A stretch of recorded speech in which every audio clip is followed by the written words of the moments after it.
ইরানের শত শত বিক্ষোভকারীর মৃত্যুদণ্ড স্থগিত হওয়ার পর মার্কিন প্রেসিডেন্ট ডোনাল্ড ট্রাম্প ধন্যবাদ জানিয়েছেন।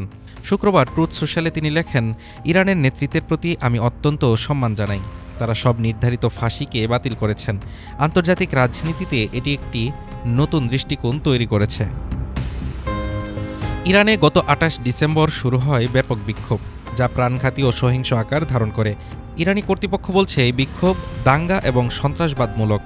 তবে মৃত্যুদণ্ড কার্যকর হওয়া বা হতাহত ব্যক্তির সংখ্যা সম্পর্কে তারা এখনও আনুষ্ঠানিক তথ্য প্রকাশ করেনি। এদিকে মার্কিন প্রশাসন সতর্কভাবে পরিস্থিতি পর্যবেক্ষণ করছে, আর ট্রাম্প বারবার ইরানি বিক্ষোভকারীদের পাশে থাকার অঙ্গীকার করেছেন। ট্রাম্প বলেন, কারো ফাঁসি হয়নি, তারা ফাঁসি বাতিল করেছে, এটি আমার উপর বড় প্রভাব ফেলেছে। তিনি আরও স্পষ্ট করেন, কোনো দেশ তাকে এই পদক্ষেপের জন্য নির্দেশ দেয়নি, তিনি নিজেই বিষয়টি বুঝেছেন। এর আগে ট্রাম্প ইরানি বিক্ষোভকারীদের আহ্বান জানিয়েছিলেন বিক্ষোভ চালিয়ে যেতে ও প্রতিষ্ঠানগুলো দখলে নিতে। তিনি সতর্ক করে বলেছিলেন, যদি মৃত্যুদণ্ড কার্যকর করা হয় তেহরানকে খুব কঠোর পদক্ষেপ নিতে হবে। ট্রাম্পের ধন্যবাদ ইরানি সরকারের সিদ্ধান্তকে আন্তর্জাতিকভাবে বৈধতা দেওয়ার মতো প্রভাব ফেলেছে।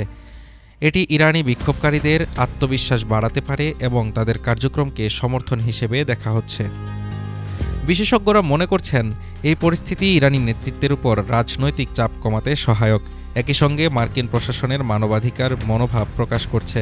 সামগ্রিকভাবে ইরানের মৃত্যুদণ্ড স্থগিত এবং ট্রাম্পের মন্তব্য আন্তর্জাতিক রাজনীতিতে গুরুত্বপূর্ণ বার্তা হিসেবে গণ্য হচ্ছে।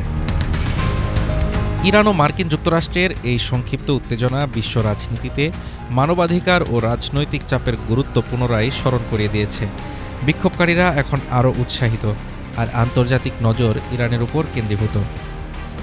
Desk report, Dhaka today.